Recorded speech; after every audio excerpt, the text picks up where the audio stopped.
Good afternoon, press and others. My name is Kwesi Jumoke Ifetayo. I have been for almost 30 years an activist in the space of reparations. Specifically, I have worked with the National Coalition of Blacks for Reparations in America, in which I've held various leadership positions. I've held the position of being a local chapter co-chair. I've held the position of being the Southeast Regional Chair. I've held the position of being the National Secretary. I've held the position of being the National Male Co-Chair of NCOBRA. NCOBRA stands for the National Coalition of Blacks for Reparations in America, the legacy organization that has gotten the reparations conversation to where it is now. Of course, others have joined in, and we are thankful for that. But when I joined NCOBRA in the 1990s, when you even said the word reparations, most people didn't even know what you were talking about. We had to say 40 acres in a mule and then still break it down. And at that time also, when I joined in the 90s, once I got past the 40 acres in a mule and breaking down what reparations was, people would often say, that's not going to happen. That'll never happen in my lifetime. There was so much doubt and disbelief that we would be where we are today with this conversation. But before I go further, it's appropriate in our tradition that whenever we do something that's important, and this is important, getting our message out to the world about reparations, is we take time to honor and respect those who have gone before us. So as we stand here in Chicago, we have some dynamic people that made a contribution to the reparations movement. One of those ancestors is known as Baba Hannibal Afrique. We salute him by saying Ashe. Another one of those great pioneers in Chicago reparations movement is Erlene Aripo, and we salute her by saying Ashe. Ashe. Another one of those great warriors in the reparations movement, Dr. Conrad Worrell, and we salute him by saying Ashe.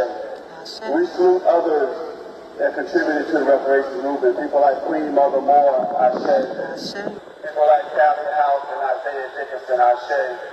James Foreman, Representative John Conyers, recently transitioned Congresswoman Sheila Jackson Lee, and many, many more. We stand on their shoulders and continue the legacy for reparations that they fought for.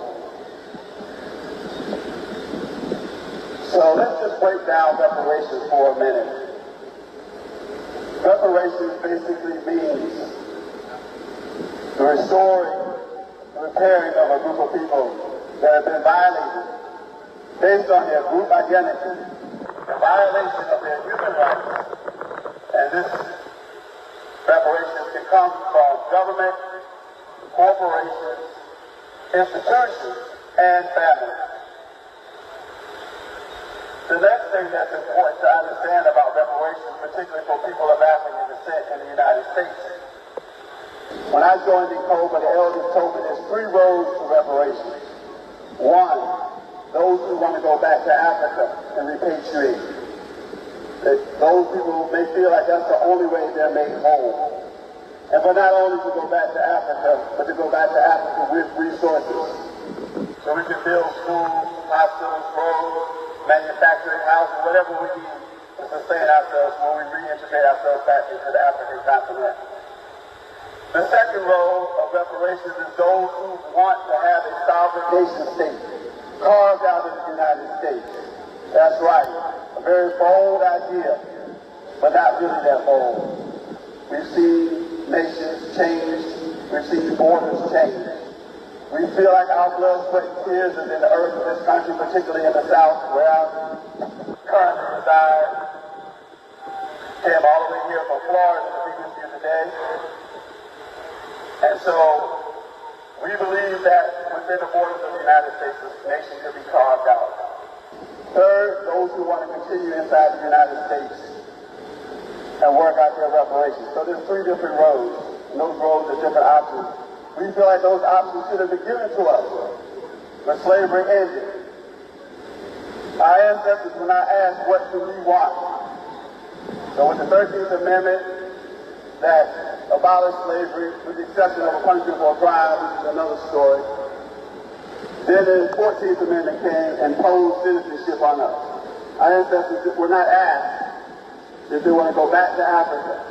They were not asked if they want to have a separate territory inside the United States or if they want to be citizens of the United States.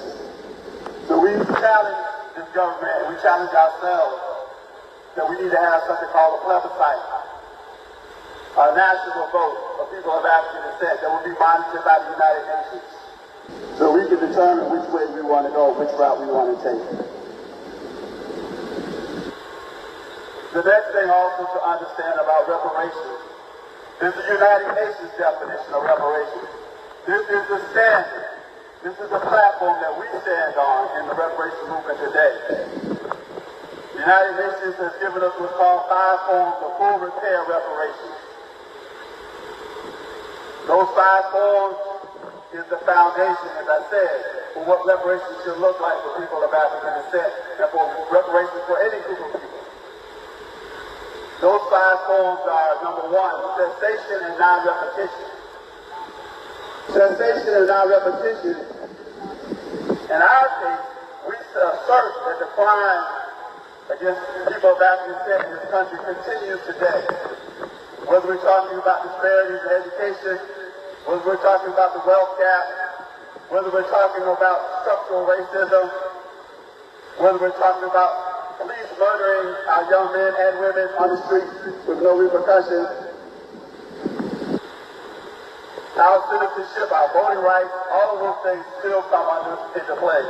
So those things are still happening to us today, even as we speak.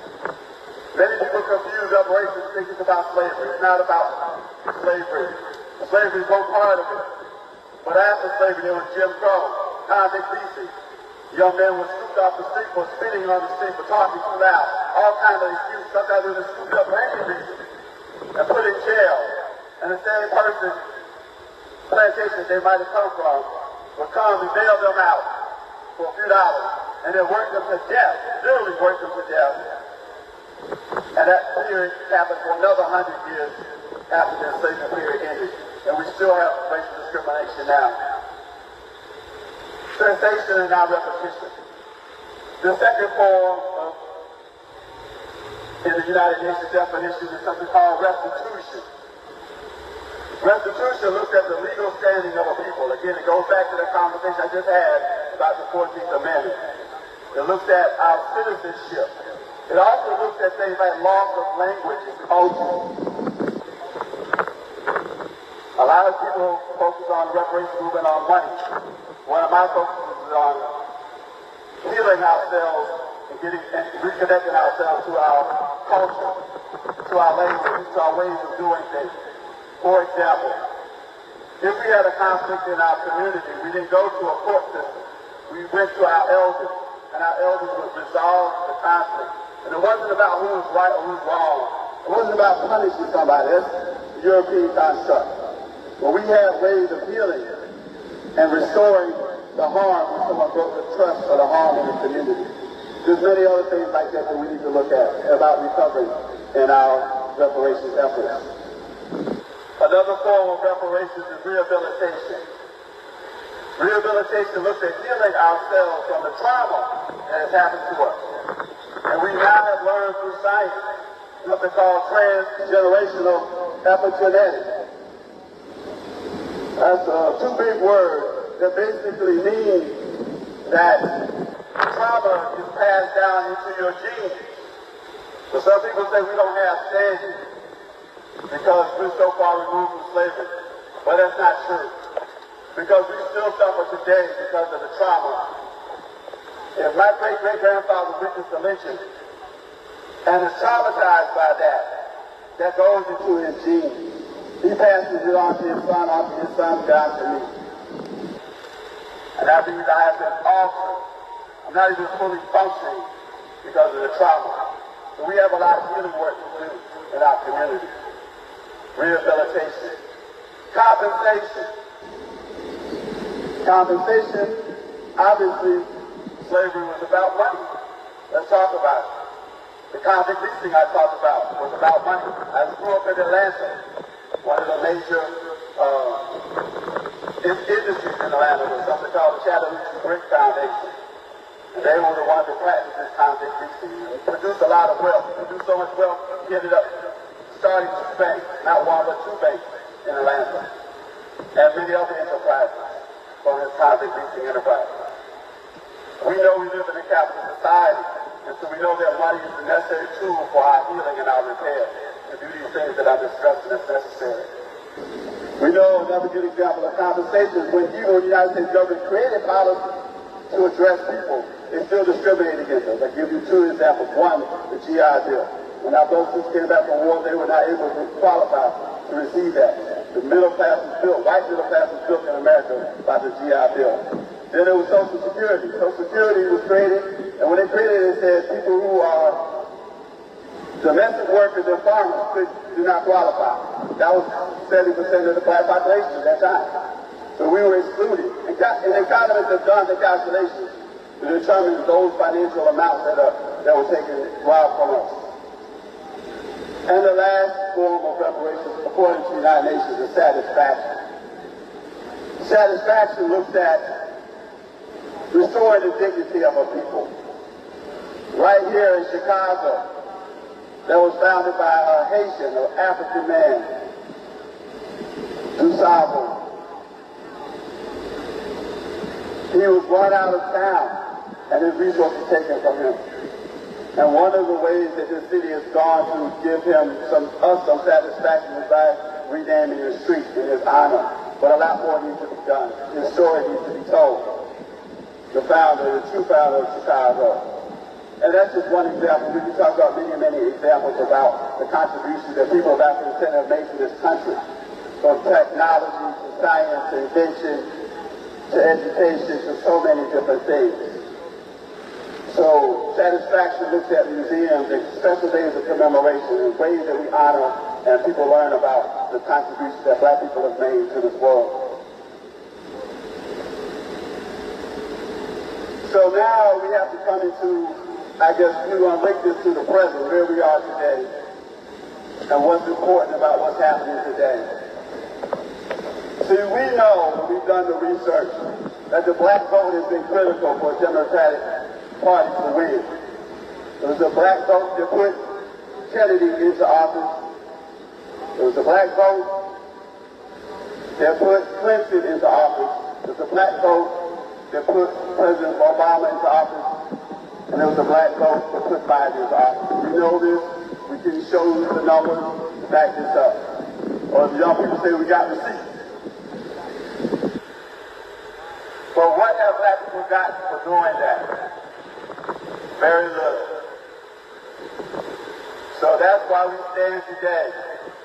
Joe Biden acknowledged the role of people of African descent, of African Americans, putting him in office. And he said, I believe, quote, something like, he got our back. Well, we're not really feeling that. We're not really feeling that in the reparations movement, and a lot of black people in general haven't been feeling that. We say that he can demonstrate that he has our back by signing an executive order to set up a reparations commission. He can do that. He has the power to do that. He can still do that before he goes out of office. We're calling on him to do that. We as reparations activists, we as those people of African descent that know about that story that I've told through this presentation. This country, reparations is nothing new. We didn't just pull this up. The fight for our reparations has been since before slavery ended all the way up to now. I can tell you, you can give me any year, I can tell you what reparations organization or what reparations individual was fighting for reparations or demanding reparations. Now sometimes they didn't call it reparations, sometimes they called it a pension fund, sometimes they called it restitution, but it was all about reparations. So we have stand on this long legacy of fighting for reparations. But the United States has given reparations to the Japanese. The United States has given reparations to Native Americans. So this is not something that's new. Other countries have given reparations to other countries as well, and other groups of people. This is not something that's new. But we have built up a momentum.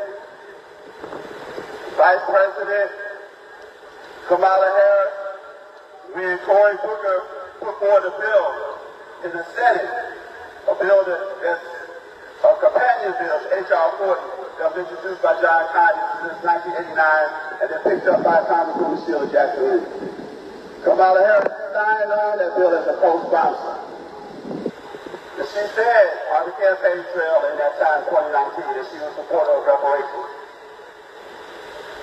We need them to honor those commitments to people of African descent. This movement has grown and grown and grown. The state of California is already moving on reparations. The state of Illinois has a reparations commission. The city of Chicago has just moved forward and just voted on reparations. The state of New York has a reparations commission.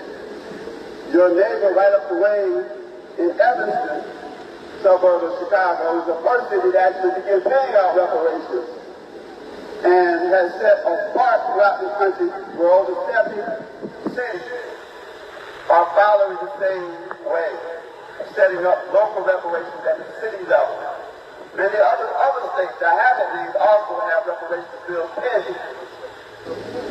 In Congress, 217 congresspersons supported reparations and H.R. 40. 20 senators. That's almost 80% of the people elected to office supported reparations at the federal level. We say the only person that's not in alignment with reparations right now is President Biden. Again, we're calling on you. And some people say, oh, Jumoke is not a big crowd. You're not worried about this. But I'm going to tell you something. Like I said, we've been doing this work for a long time, and we do something that's called planting seeds. Planting seeds, and that's what we're doing today. We're continuing to plant those seeds, but we're also harvesting some of the fruit of those seeds and those examples that I just mentioned. So as I close, I want to let you know there's always follow-up to this work that we're doing.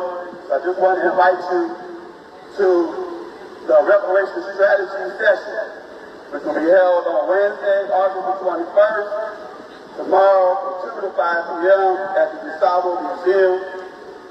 And then after that, we will have a convention night watch party from 6 to 9:30. So again, the Reparations Strategy Session is being hosted by Movement for Black Lives, Reparations United, and the Personal Care Organization and other organizations. And we invite you to that session. So when I say reparations, you say now. Reparations now! Reparations now!